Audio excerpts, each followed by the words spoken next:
Hey, we're back.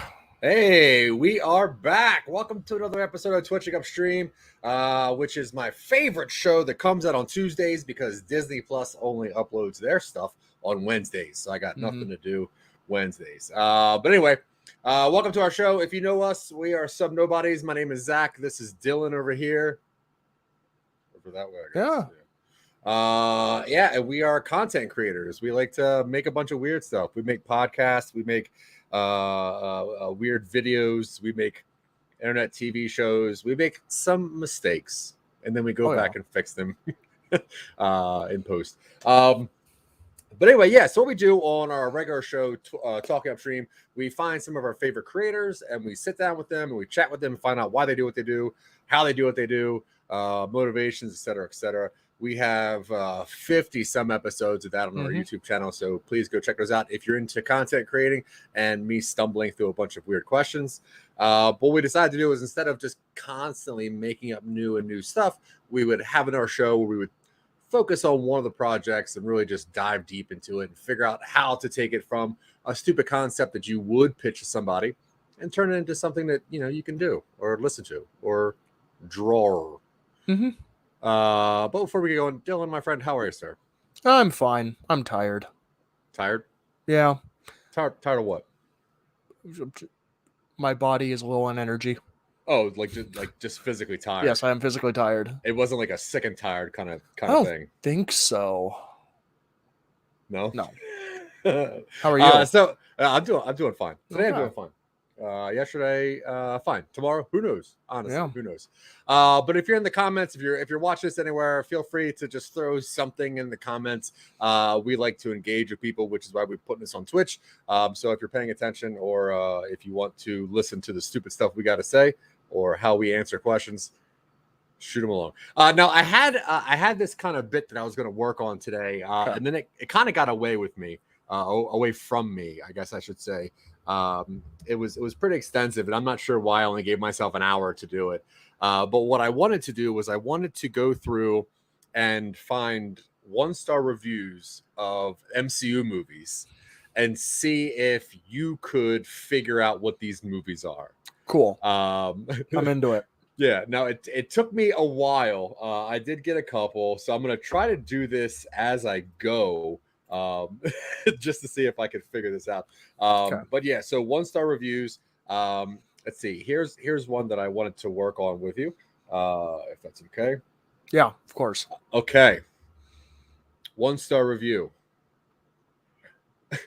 I've never seen worse eyebrows so diagonally before. What MCU movie do you think that is a 1-star review for? That's the entire review? That's the entire review. I've never seen worse eyebrows so diagonally.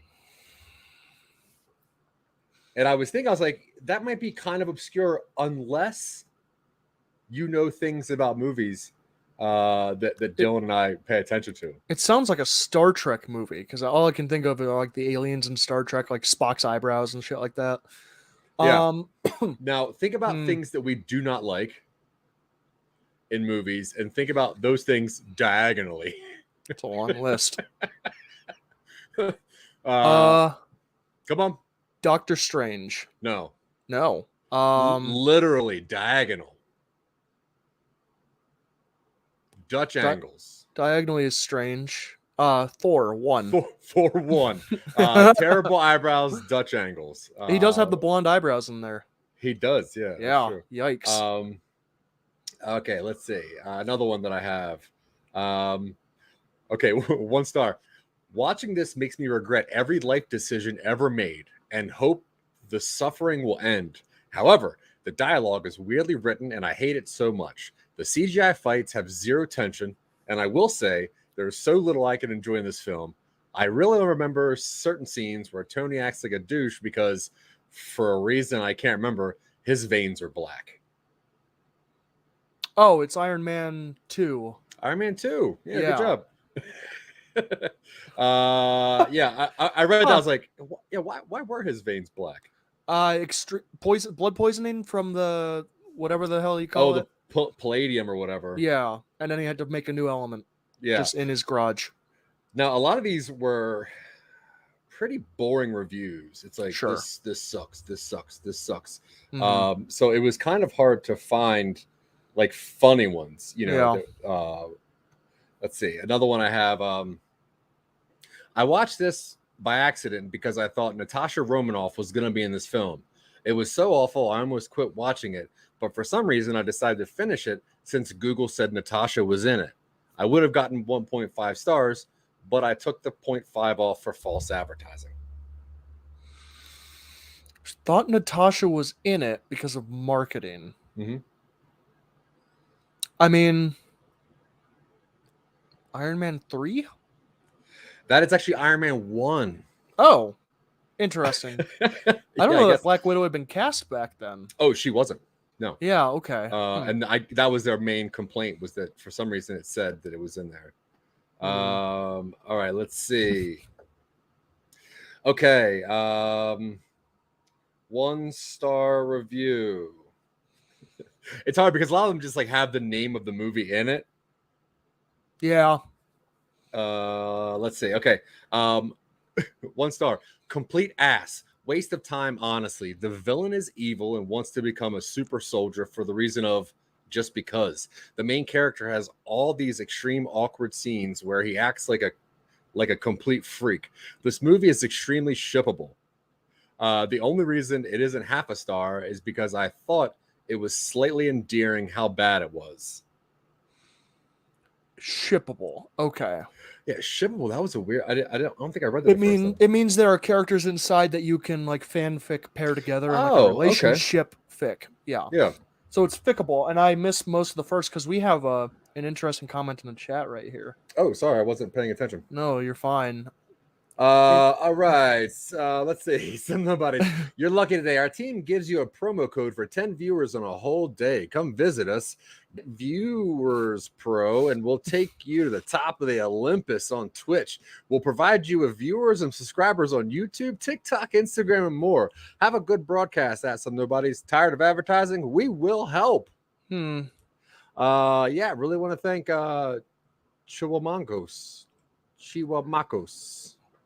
Sure. It's not giving me the option to get rid of that. Can't even get rid of that, huh? No. All right. I guess we're stuck with that forever. Well, that's on Twitch, so I don't think it really matters. Okay. So, movie shippable. It's bad. Bad. I mean, when I hear bad, I think Thor: Dark World, but is it Thor: Dark World? It is not Thor: Dark World. It is the Incredible Hulk. The Incredible Hulk. Who do you ship the Hulk with? Abominate? All right. I guess weird. Liv Taylor. Maybe they just did a good job together. That's canon though. Yeah, that's true. All right, 1 star. I prefer Honey, I Shrunk the Kids. Ant-Man. Yeah. 2? Okay. No, just 1. Yeah. Yeah.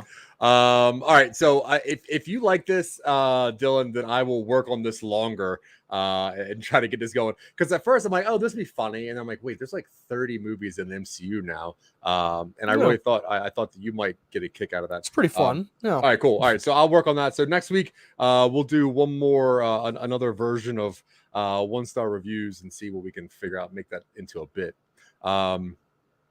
But yeah, as far as like some nerd bodies, you know, like things that are coming out, like tomorrow is the season finale of Miss Marvel. Are you caught up on that at all? Have you watched? I haven't watched any of it. Yeah. I just haven't had the time. Yeah, if you're, like I said, if you're into like the Spider-Man series, it's along that line. It's okay.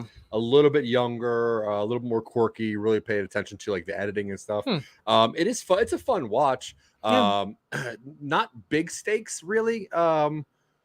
Although very powerful, like not big stakes. And as far as like the reaching into the MCU, it doesn't seem like it has a lot of like tendrils in the MCU just yet. So But it's definitely just like living in that universe, which I think is really cool. All right. Yeah, and then I guess the other thing I want to talk to you about was Thor: Love and Thunder. Yes. And I guess we'll start spoiler free, and then probably move into spoilers kind of quickly. And if you're paying attention and you have any ideas on what you think about Thor: Love and Thunder, let us know. Mm-hmm. But Dylan and I, we went to see it in the theater last week, and you've had some time to sit with it. Mm-hmm. What was your overall like lasting takeaway from this? That's my reaction. Yeah. It's very weird that it is kind of an movie, and I'm curious if you think it's because of Ragnarok. You know, Ragnarok was so good that it kind of leaves like, you know, you got to like really go at it to top that movie. Yeah. Do you think that because it was following Ragnarok, where, you know, Ragnarok was following Thor: The Dark World, that's not that big of a task. Anything can kind of fix that. But what do you think it was between Ragnarok and this movie that made it just fine? It felt very much like everybody involved was like, well, I guess we're making another Thor movie. Look at me. I've got the like it felt very tongue in cheek. And the first act is really, really rushed. Really rushed. Yeah, I agree. The pacing is really weird. The thing I will say, though, I think that it landed the movie well. I think it's probably one of the stronger third acts of movies that are oddly paced in the MCU. I did like the third act. I think I felt that the conclusion was pretty good. My biggest problem, I think, was so like you have like Gore the God Butcher, right? And you don't see him butchering gods. He kills one. He kills one person on screen. I think. Now, how many gods does Thor kill? Also one. Unless those guys, like those security art people, you know, they just work there. It's just weird that this movie, for being a Thor movie, for being Taika Waititi, it feels like it's more people just in rooms talking about the things that just happened and not really showing us, which is odd. And, you know, when looking and I'm really curious, like what the MCU is doing now, because, you know, like the first phase was like the creation phase, right? The Avenger phase. Then you kind of slowly get into like the Infinity Stone phase, like the Infinity Saga. And that is a very tight saga. I think there's a couple movies in there that really just don't fit. But for the most part, you know where that movie's going or where that series is going. But now you kind of look at this, at the new phase, and you're like, what's the underlying theme of this? And I think they're trying to figure out how to make these characters deal with loss and being sad. But the problem is they've set up all these movies to only be quippy and quirky. So you can't really deal with sad and deep emotions when you're trying so hard to make 10 jokes in every scene. Oh, yeah. You know, like even like the beginning of, you know, this isn't a giveaway, but the beginning of Thor, it shows like Natalie Portman like getting chemotherapy, and there's it's like, a very I mean, oh man, I had a word for this, but it's a cavalier. It's a very cavalier attitude towards chemotherapy. Like, it's chemo, squeeze the bag. I got to get back to the lab. Like, and honestly, like nothing, like, you know, and I always tell you this, like, I don't like movies that I can't understand the stakes, you know, and like it seems big, like these gods are dying and they have children captured, but like you don't see gods dying. You really don't see Christian Bale fighting anybody really, and then like, all right, I guess scare some kids. We'll move into spoilers, I guess, just because I might kind of creep over the line a little bit. So skip to this time code, except we're not going to do a time code. Just skip ahead. Yeah, skip 5 minutes ahead. 45 minutes or something. Skip 5 minutes ahead if you don't want to hear any spoilers for Thor. But so like the big thing is Stormbreaker, right? You have Stormbreaker, which can fight off 6 Infinity Stones. It is one of the strongest things in the world, in the whole universe. But the second that Gore gets the Stormbreaker, there's really no rush to do anything. It's like, all right, well, we lost Stormbreaker, so what do we do now? And then there's even like, just let's make more jokes. And I felt that it also felt a bit dated too. Like, you're really like the joke that they're relying on the most. What is the joke that stood out the most to you? I was gonna say the goats. And just the screaming goats. Screaming goats. Like, I laughed every time they were on screen. See, it was so incredibly stupid. It's not because I thought it was like, I didn't think it was clever or like particularly striking, but I laughed at the sheer stupidity of how often these goats are screaming. Yeah. I wish that the movie just felt cooler. I think that it needed. I think it felt short. I think it felt a bit rushed at times, and I felt.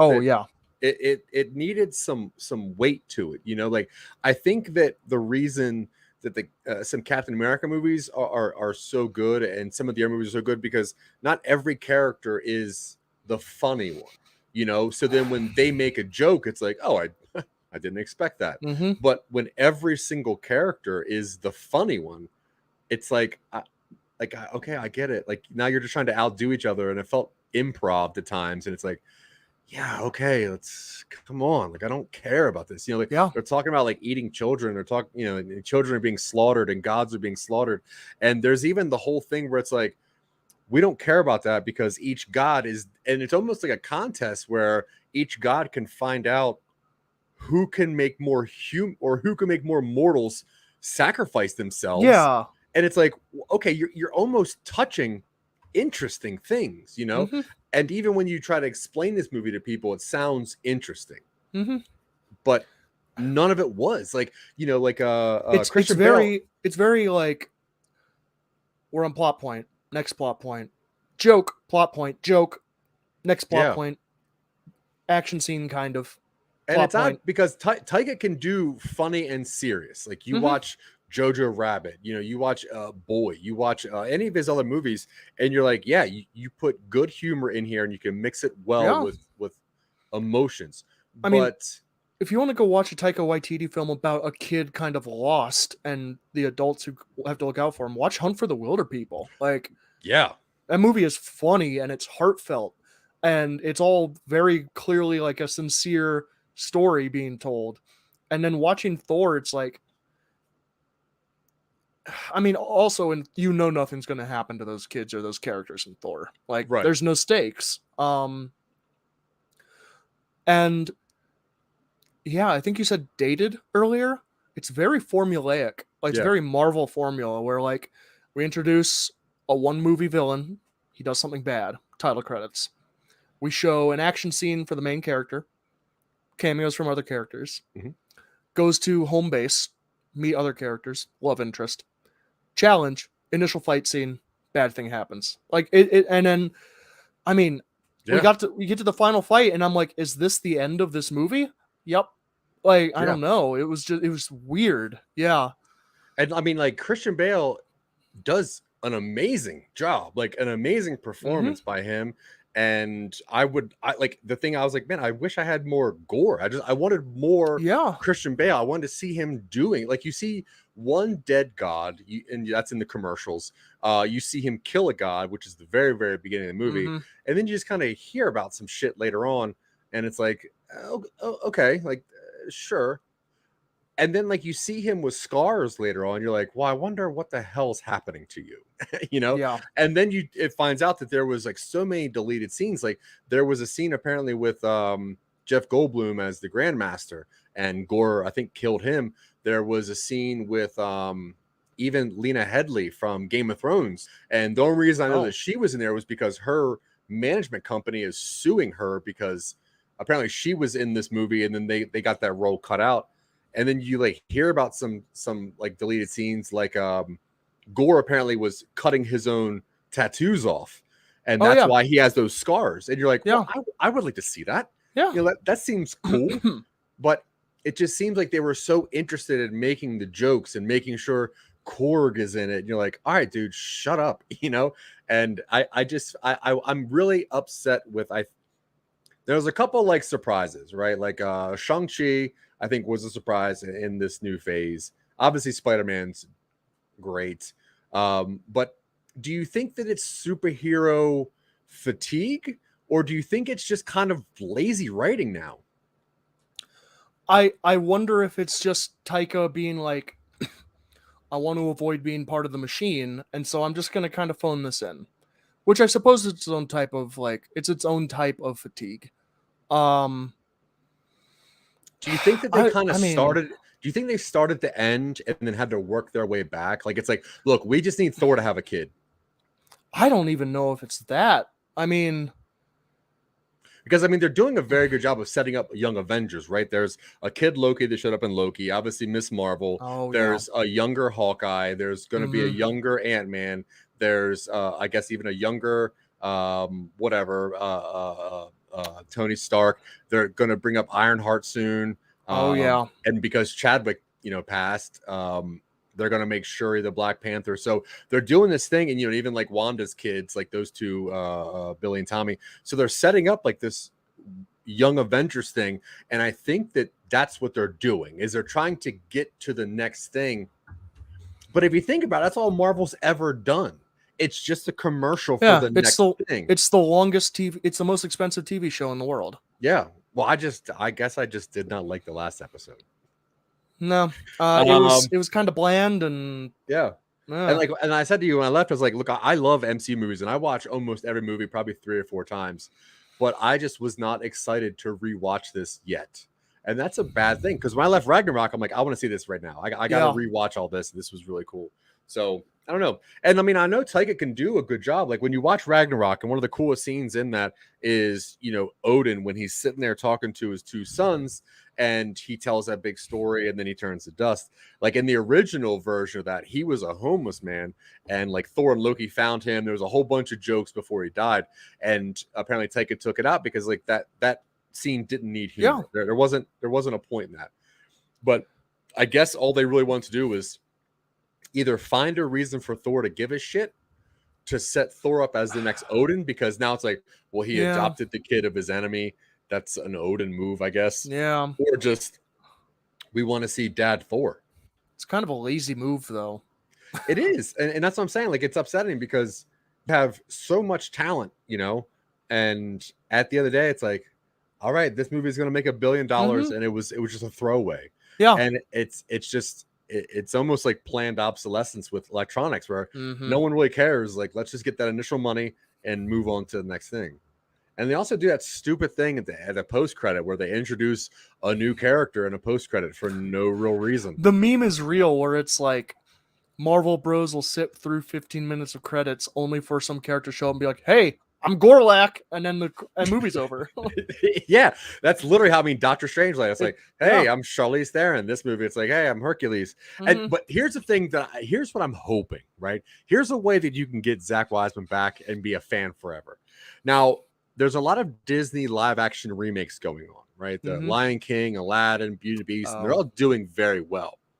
The next one that they're working on is Hercules. And if you look at who's producing this, it is the Russo brothers who did Endgame. Now, is there any way they're going to lie to people being a live action Hercules, but have that same Hercules in the MCU fighting Thor? Maybe.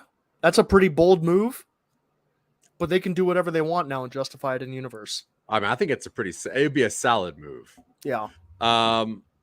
Yeah, and I guess the only thing that I'm really worried about is like they're not really setting up a long-term bad guy. I know like Kang is out there, but I wish it was more clear of why I'm watching these movies. Why am I watching these anymore? We said this after we watched it. It's Thor Ragnarok 2: The Dark World. Yeah. But I did think the end scene I thought was even though I have a lot of problems with it, I thought it landed well. I thought it was a nice emotional bit. I don't know they were in New Asgard at the end, and I'm like, why are there aliens? What is this? I felt like if you had a wish though, like, could you wish for yourself and your kid to be okay? Like, if you have a wish, how long is that question? How long is the wish? Is it as long as it's in one sentence? How many clauses can I have in there? Yeah. How many commas am I allowed in this? But anyway, let us know what you think about Thor or really anything in the MCU or nerd related. We would love to talk about it and hear what you think because you're funnier than we are. So let us know. Yeah. All right. Now, Dylan, we've been working on a project last couple episodes of this, and we are trying to finish it up. So will you do me a favor? Let us know where we are and what we got to get done. Yeah, so it's been a minute, but here is the document for Creature of Habit, which is the ongoing project that we're working on right now. Creature of Habit from season 2, episode 13 of Talking UpStream with Kamika Hartford. The idea, as summarized, is during the Mexican-American War, a convent near the border is taken over as an unwilling garrison for a squad of deserters leaving the front. After an evening of escalating rowdiness which threatens the nuns, the soldiers are beset by a vicious inhuman creature, seemingly intent on protecting the denizens of the convent. Now they must survive the night while being hunted by a half-wolf monster immune to their conventional weaponry.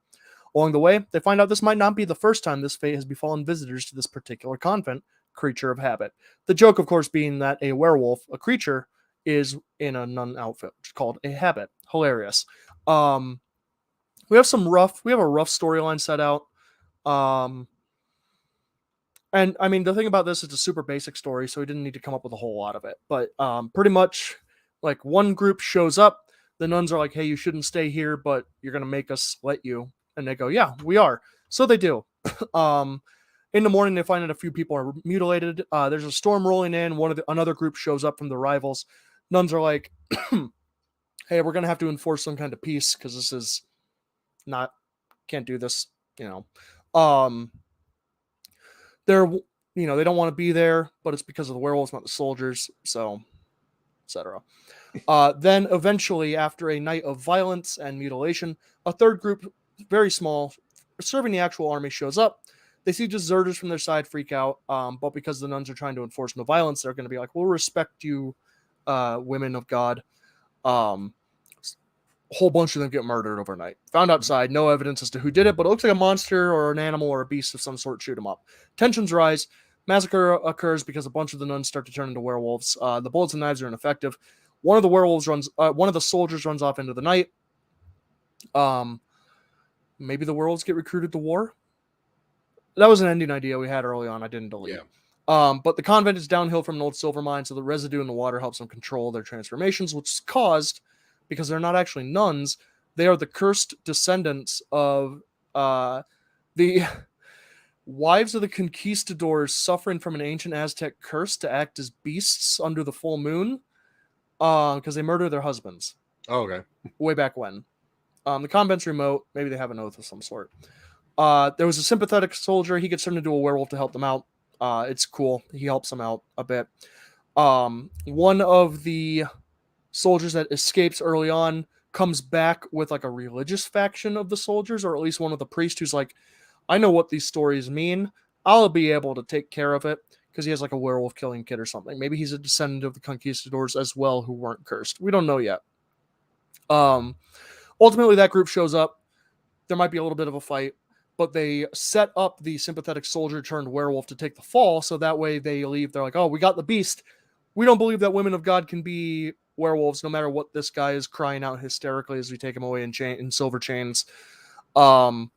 The priest tests the sympathetic soldier. Turns out he is indeed a werewolf because, he did it out of positive kind of intent. And then the nuns survive as the soldiers wander off.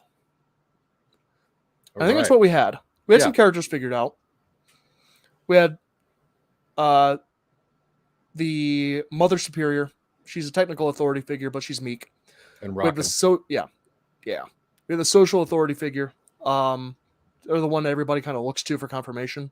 We have the young nun. The she's the fake out love interest for the soldier. But naive, that sort of thing. Yeah.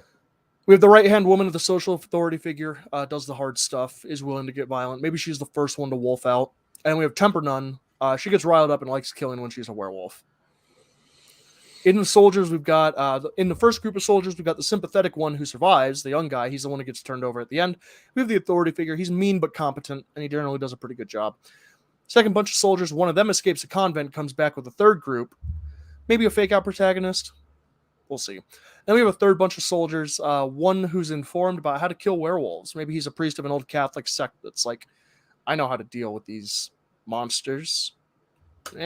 Cross, silver, whatever. I don't know. And we had it written down as to do. We needed to figure out some interpersonal storylines so they're a little more like, so there's a little more character drama as opposed to just monster stuff.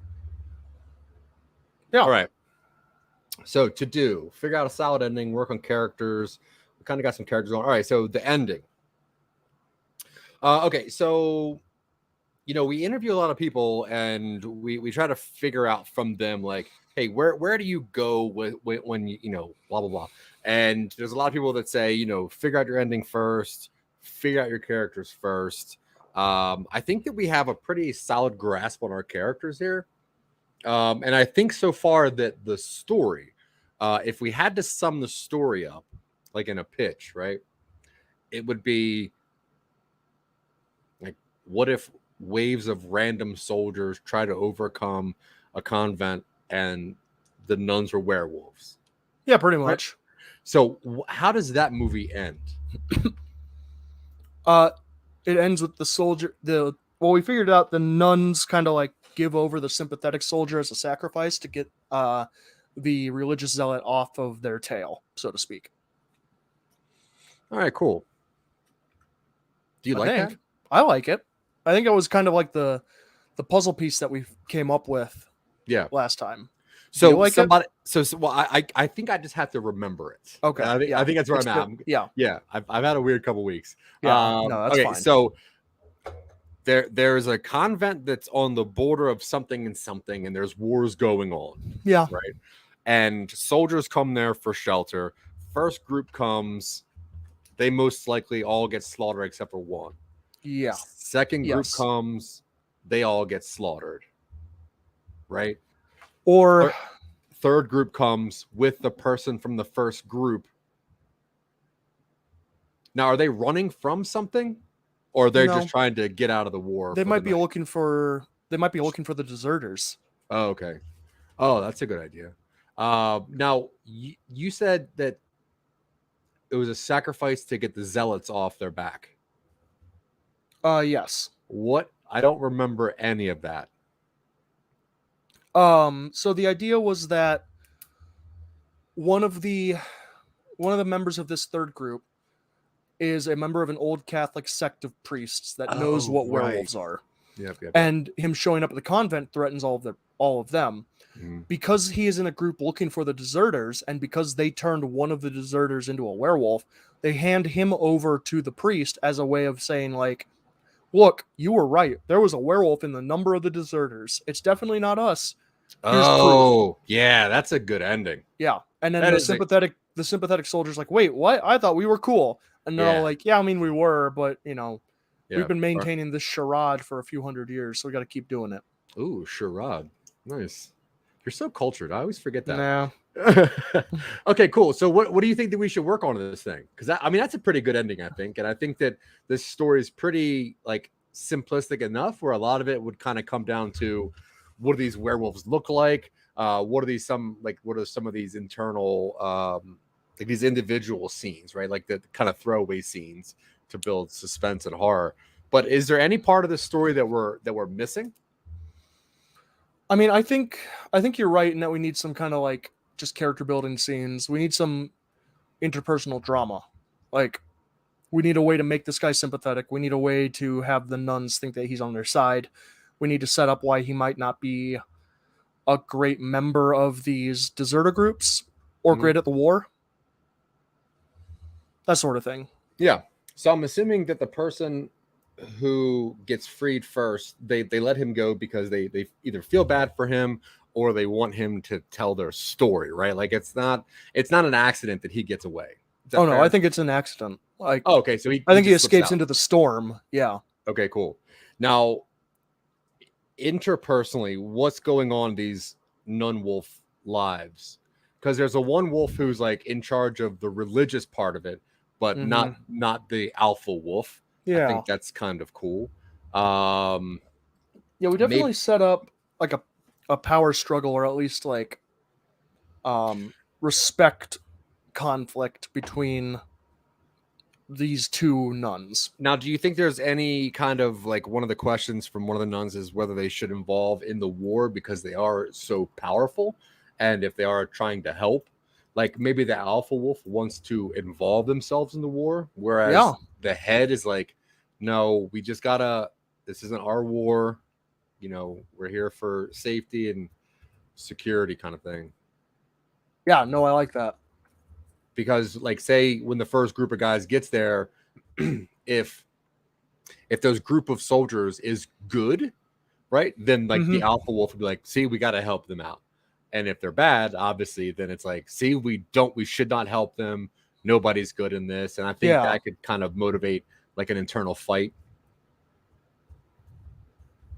Yeah, no, I like that. And then the second group of soldiers that comes, do they just wander into this again, or are they looking for the first group? I think they might have found the first group, and then the storm kind of like made them keep going. All right, cool. And is there any survivors in group 2? I think they get pretty heavily massacred. I think both of these groups get pretty badly beat up, but I think one of them has survivors. And then we're also saying that it's not the werewolves per se that are just attacking blindly. It's like the soldiers are kind of bad guys, right? Which is leading the werewolves to be like, fuck it, let's just kill them. Yeah. Right? Like they're kind of like grabby and like, you know, messy and taking their shit. All right. For sure. Then somebody leaves. So the second group gets slaughtered. One person or two, whatever, survives. Yes. On purpose? They like the werewolves let them go? Yeah, let one of them go. Just like, get the fuck out of here. No. It's either overlooked in the frenzy, or they just miss it, or like one plays dead or something. Yeah. Cool. Something like that. But at least one of them gets away to lead the third group back to the convent. All right. So what do you think happens in the nun community between the first group and the second group? Because, all right, so if there is a conversation before the first group gets there, whether or not they should enter the war or help because there's a village close, or because like there's an orphanage or something, you know, or there's a zoo, and these nuns are like, our wolf brethren. So after the first group of soldiers comes, does it gets slaughtered except for one? What's the conversation like with the nuns? Do we like? Well, I think the slaughter doesn't happen until the second group shows up. I think when the first group shows up, the nuns are like, we're going to show them hospitality. We're not going to freak out. We're going to play our parts, and it's going to go fine. And then, you know, they get a little handsy, or whatever happens. And the nuns are still like, listen, temper nun, you got to keep it down. We're not going to do this. And then the second group arrives, and they're from the rival side of the war. Oh. And so they're like, listen, these guys are going to start shooting at each other. We need to defend ourselves, or at least, or maybe they do start shooting at each other, and like temper nun like wolfs out. And then they're like, oh shit, we have to kill all of these guys so they can't get the secret away. Now, if this is set up properly, we don't even need to show that these nuns are wolves until kind of the end. Yep. Because if there's one group and then a second group comes, right?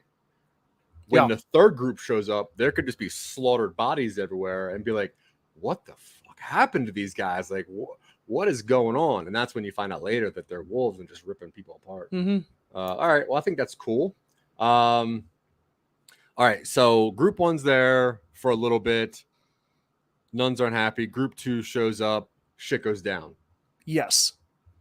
Yeah. Slaughter. And then the two groups kind of make up their differences. They're like, listen, we are fighting something that is beyond mortal ken.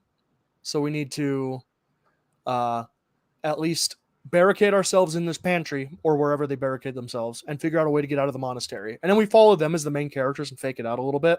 And then some of them are like, we need to save these women because, you know, they're defenseless. And dramatic irony, the audience is like, haha, I suspect the women are responsible. Or we know it at the point, we just show it. But yeah. I do like the idea of keeping it obscured for a while. Yeah, and having like we can still see the conversations where they're like, we really should involve ourselves in the war, and then everyone's like, no, let's just stay in safety. And we're like, why would they get into the war? And then later you're like, oh shit, they're werewolves. Okay, Yeah, that's cool. Yes. All right, well, I mean, I think that for the most part, like the beats are kind of set up here. Yeah. Oh yeah. All right, and I think that we have a pretty good collection of characters. I agree with that. So all the way we would really need to do is kind of like really just plot it out, right? Kind of fine tune it. Yeah. Yeah. And I don't know if that's something that could be done here. I don't know that we have time today for sure. Right. Not with all like what, because like a lot of the fine tuning really is, you know, thinking of weird scenes, plotting them into where they should go, and just like the trudge part of the writing, which is how do I get these scenes together? Spectating on writing is not necessarily an interesting thing. Yeah. But I do like the story. I think this is a really cool thing. And I like the creature feature. Yeah, I'm a big fan of I'm a big fan of subverting expectations. But a creature feature where the people don't really know that there even is a creature. Yeah. You know, and I think that's cool because you're like, man, these soldiers are savage. These soldiers are, you know, nasty. And it's like, wait, oh man, okay, that's cool. Oh, wait a minute. Yeah, so I think that's cool. Okay, so since we don't have a lot to work on with this, maybe let's go over a couple ideas that we've had in the last couple episodes of Talk Upstream and see what we should work on next. Yeah, no, I like that idea. Yeah. Now, if you look at our last couple episodes, I can bring these up. Oh yeah, I'm gonna give them a behind-the-scenes look. Where are we? Little BTS going on. A little bit. We're all fans of the BTS. Yeah. I especially don't want the K-pop stands to show up. And though who knows, it'll be the most views we've gotten in a while. That's true. Okay.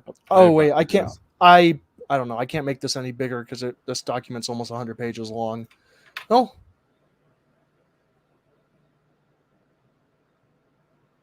Ooh. Doesn't like this. Yeah, never mind. No, don't do that. No. Okay, cool. No. They'll just have to deal with not being. If you want to see what this looks like, just maximize the screen. But this is the document that we keep all of our notes on for Talking Upstream. It's about 88 pages. Yeah. All right. So last episode we had it was Australia or Josh Pruitt. I think it was Josh Pruitt. That was Josh Pruitt. Yeah. Yes. All right. So what do we pitch to Josh Pruitt? That was. I know you won whatever it was. I think it was leap year. It was like, yeah, hey, it's February 29th or February 30th rather. February 30th. Yeah, it's what happened. What did the government do with February 30th? All right, before that it was, what did we pitch to Australia? Australia, it was shopping mall battle royale. Okay, that's not bad either. Alien reality show in a shopping mall. Yeah, I'm fine with that. What did we do with Cedric Hill? Cedric Hill was. It's down. Yeah. Oh no, I don't have the prompts for that. It was the dude dies and then his body gets resurrected and then his ghost has to try and get his body back. I like that. I like that idea. What's something that you would think would make the best, like, you know, working on project for this show? I mean, we just did a monster one. We just did a monster one with Creature of Habit. So something maybe a little more sci-fi. Okay. Let's see. I mean, we could do either the shopping mall one. We could do the relationship counselor on a movie set. That's not up our alley. That's like a non-supernatural, non-genre, like kind of rom-com. Yeah. We could do the shared dream episode. We could do Lucidity's End. It's a good title. It is a good title.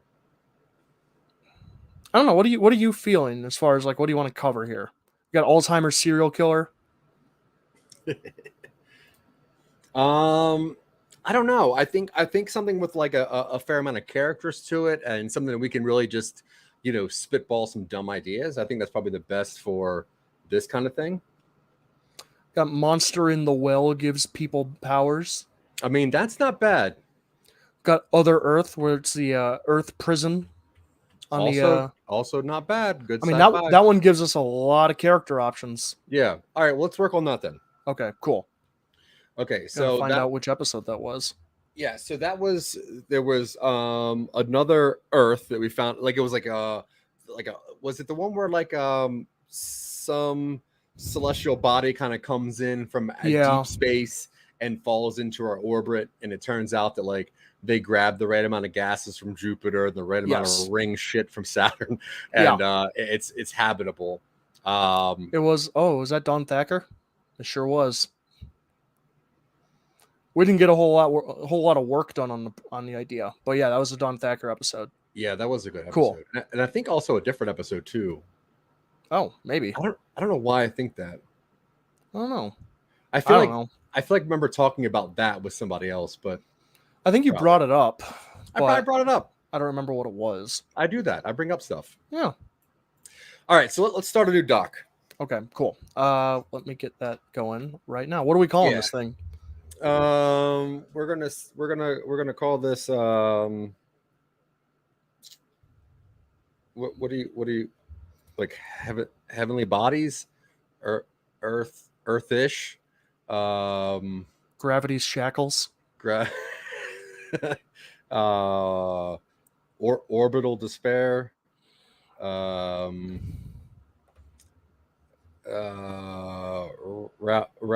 the sun.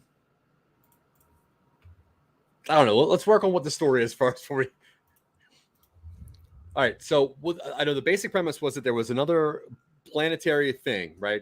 And it was in the orbit, just on the almost exact opposite side of the sun. So we don't ever really see it. But I think that we also decided that it was a smaller planet, so time was a little different on there. Yeah. Or a bigger planet. Whatever makes it so that time goes faster there. Is that around the sun? I mean, people aren't going to age any faster, but we could definitely have days go faster. Like perception, like the localized time can go faster. We're not going to get people aging any quicker. Unless you want to do sci-fi magic. Well, I don't know if that's sci-fi magic, right? Yeah. Why? I mean, because the human body's going to mature at the same rate, no matter... the environment might make it so that if it's lower gravity, they might grow taller. But what about in Interstellar when they go on that one planet? Oh, okay. Every minute's an hour or whatever. It could have a localized black hole, but that's usually a mass thing. And if something of that mass was so close to the sun, it would drag the sun along with it. We can just do sci-fi magic. Well, let's see if the story needs it first. Okay. Because I guess the reason I was asking was because I wanted their technology to evolve faster than what we thought it would. So when we send people there, they have kind of more time to work on shit so they can evolve faster than what we thought. I mean, we could make it just that they have a different environment where they don't have the atmospheric or localized environment or ethical concerns that Earth does, because they got a prison body. Yeah, classic prison body. All right, I like that. Now, because we know that this planet is there, because there's really nothing else on it, we at first decide to use this as a prison planet. And I agree. Red Flanagan says, go with sci-fi magic for now and get Neil deGrasse Tyson to do punch-ups. Oh, true. I would love it if Neil deGrasse would ever just say, these guys are idiots. Yeah. That's not how the stars would look then. All right. Yeah. All right. Now, like I said, we use this planet for prisoners because in the near future, we decided that prison systems are doing nothing good. The death penalty is nothing good. Let's just shoot them to the new planet. We could just make this far in the future where corporations have a bit of sovereignty. And so this mega corporation has effectively captured the meteor or the asteroid or whatever it is. So and it's just we're not in Earth's jurisdiction, so we can do whatever we want. So it's a privatized planet. Yeah. I'm into that. Privatized planet that is 100% a prison planet. I think that's crazy. Yeah. Low overhead, honestly. I've been reading The Expanse, and that's a big theme. Yeah. Also a big theme in the transhumanist series Eclipse Phase, where a bunch of the space stations are run by private organizations outside of Earth's jurisdiction, so they can kind of do whatever they want. Are you making me purge The Expanse because I haven't watched The Expanse? Am I making you purge The Expanse? What's the word when you steal people's words? Oh, plagiarize. No, plagiarize. This is not exclusive to The Expanse. This is this is a common cyberpunk with like off-Earth elements. Red Flanagan says the future where corporations have sovereignty, the far-flung year of 2020. I mean, yeah, it's coming. Like cruise lines already have private islands. Like whatever. Yeah, I'm cool with that. If like cruise lines like bought like a meteor, like a Halley's Comet that comes out every 75 years. Oh, okay. It's like you can ride this for 75 years. It is pretty expensive. Okay, so I like a privatized planet. Because if you think about it, like they don't need to do anything to maintain this planet. Once they own it, they just kind of get charged rent. Yeah. So they're just making money for nothing. Yeah. Which takes away all the prisons on Earth, right? To make room for parks because of CO2. We need more trees. Yeah. And taller animals. So we just start shipping people over to this planet. Mm-hmm. They do it because the two bodies are rotating opposite each other, so they just kind of like shoot a capsule backwards, and then eventually just intersects. Yeah, they just like pop it into space. It doesn't move, and then the other planet just grabs it. No, I like that a lot. I mean, it'll take you 180 some days to get there, but that's fine. Is that what it would be? Right? I don't know, something like that. Probably quicker. Well, 365 divided by 2. Yeah. I mean, kind of. Because if you stop in one place, the other one is approaching pretty quick. I don't know. If you shoot it backwards, then... Well, that'd be faster. Yeah. Hey, you want to read this? Future could be now. A corp sends something back to a singularity a ways back, and at the rate time progressed, they developed future tech. Then they came back like 1 year later as science gods. Yeah, that's kind of what I was thinking in the beginning. Okay. Which is like, they just sent a bunch of turds over to this planet, and then when they finally go over there to like check on stuff, it's been way longer than they thought, and like technology's so far advanced, and they're like living like almost a utopia over there. But I guess it's gonna be the point where they don't want Earth 1 to exist anymore. Sure. Like, hey, you gotta stop sending people here. Shit's good. Does this eventually become like? Wait, is it a prison or like a paradise? I mean, it was designed to be a prison. Okay. But like all the people that go there, are like, hey, we don't need to be bad. Let's just get our shit. Let's get our shit together. Sure. Hey guys, come on, everyone, just get your shit together and let's start doing stuff. It's just because easy. So like when you go like to like when you go to prison, Dylan, I don't know if you know this. You ever been to prison, Dylan? Yeah. So you remember when you go to prison, you get like clothes and a bed and like, your 3 hots and a cot or whatever. Yeah. Whatever. So when they go to this planet, there's nothing there for them. They have to like kind of get their own food and hunt and forage. So they've built their own mini community because they need to.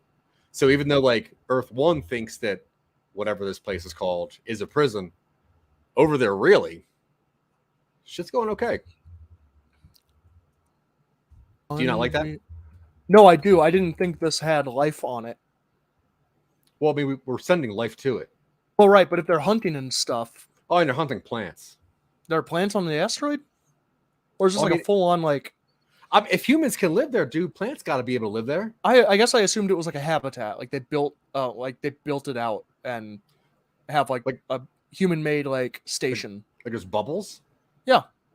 No, I think it's cooler if it's like a planet. Oh, okay. Cool. And then they're like, yeah, just ship all the bad guys to that planet.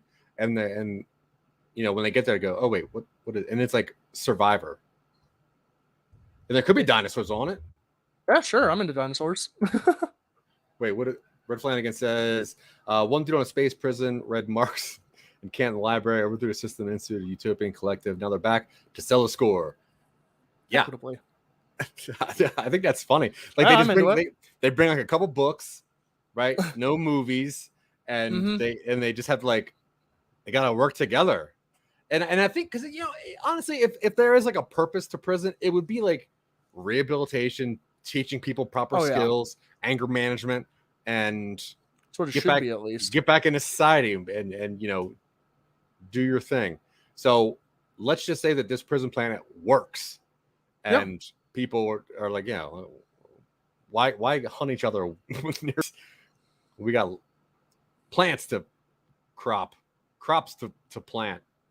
What are you doing? Who are you texting? I'm not texting anybody. I'm writing some stuff down in a notebook. What are you writing down? No, I believe you have a notebook. Yeah. What are you writing? Don't worry about it. Anyway. It's not like this is a live show where I'm asking for suggestions. Yeah. You're writing ideas down in a book for somebody else's live show. No. I had a different idea of what the environment of this prison was going to be like. I thought it was going to be like a dead asteroid that had been captured by the sun, and a corporation built a station on the asteroid and kind of like mined it out and hollowed it and stuff like that. See, that's cool, but that makes me feel more alien-ish. As opposed to... not alien. Oh, okay.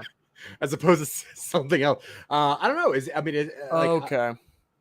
Gotcha. Well, I guess when I was thinking about it, I was thinking that it was just like another Earth that was like clean from buildings and sewage. Oh, like a straight up like other planet. Yeah, like another planet. Oh, like cool. It grabbed atmosphere from Jupiter.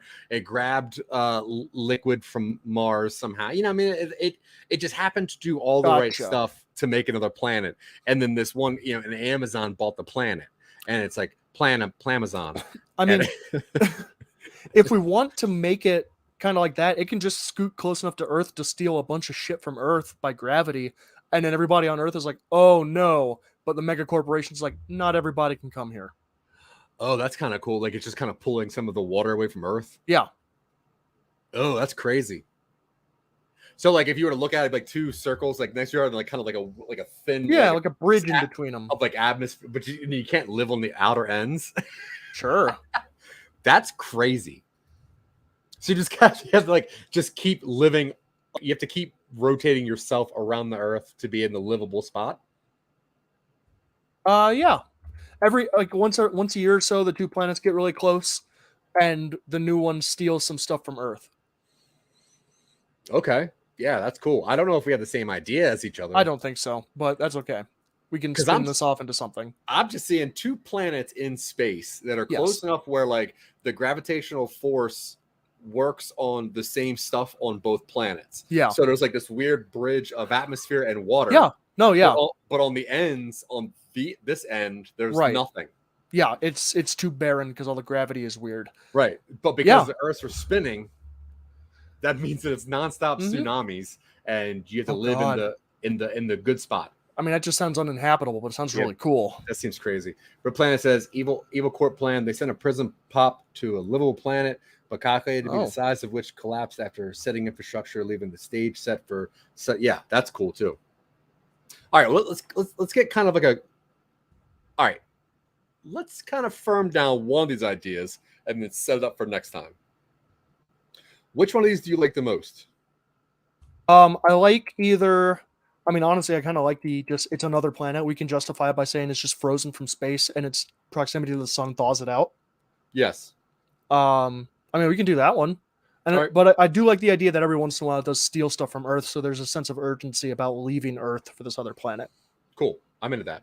All right, so let's focus on that. That'll be what we work on next week, and then we'll start kind of popping off from there. So if you're watching this before next week, give us some suggestions. Try to tune in and let us know where this should go. Because this is kind of a cool sci-fi idea that I don't think that I can remember seeing outside of Dylan talking about The Expanse. So I can't technically steal it because I've never seen it. There was an indie film called Another Earth, but that was much more like magical realism. Wasn't that Will Smith and his son? No, that was after Earth. No, that was before Earth. No, it was before birth. Oh yeah. Ugh. Yeah. That stuff tastes awful. Yeah. Anyway, Tom Cruise knows. Thank you for everyone who's tuning in and paying attention to us, because we love your eyes, we love your ears, and we love your mouths and your fingies. So go ahead and type away. And that sounded way worse than I meant it. But what I meant was we like engagement. So type away, talk away, listen away, watch away. Either way, we got a lot of stuff. If you're into weird content, we got make one stuff. more. Vin Diesel was framed and betrayed by family. He fixes things. He learns how to give nano-embedded prison tattoos that boost brain activity and improve longevity. Increased brain power leads to peace. Whoa. Once we can figure out how to get a ramp from this Earth to that Earth where he can just jump it, then yeah, that's 100%. I mean, they go to space in the new one, so... Yeah, that's true. Kind of. You can jump into space. Yeah. But we're going to go there. Next week, we're going to space, guys. Yeah. Either way, thank you very much for paying attention. If you want to see some weird stuff that we make or listen to some weird stuff, Silicon Angels, Create Your Own Podventure, which Dylan is working on season 2 of that. And it is a very, very big episode. Last season, we did 17 episodes of Choose Your Own Adventure style. This season, I think we're doing 22. And it is hours and hours and hours of weird shit. So please check that out. Like I said, Silicon Angels podcast show. We got a weird, cool show on Mondays called PowerPoint Showdown, where we do improv-based presentations. We also have No Time to Binge, which is award-winning, amazing show where we watch the first and last episode of something and then just make up a whole bunch of shit in the middle. But if you really want to help us out and you want to make us motivated to make something, we're still trying to get filming done. We're still trying to do a whole bunch of weird stuff. So if you want to be the group of people that really pushes us and motivates us, please go over to patreon.com/Some Nobodies. You can see what we're working on and how to help us out. Those people are so important to us, and we do appreciate them, like Mr. Red Flanagan themselves, Tanya Sheck, Sarah Tkachuk, our East Coast friends. And then we got a whole bunch of our people. If you're into weird stuff, check out anything Jack Billings makes, because that guy is a jerk and makes us say that. Yeah, really. JoJo reference, deep lore. Whatever. Type in Some Nobodies, but know that we love you. Dylan, do you got anything to tell our friends or any suggestions for anybody watching or still listening? I mean, you already know. Hell yeah. All right, folks. Until next time, I've been Zach. He's been Dylan. But you've been great. Yeah. Drink some water. Have a great day, see you next time. Bye. Bye.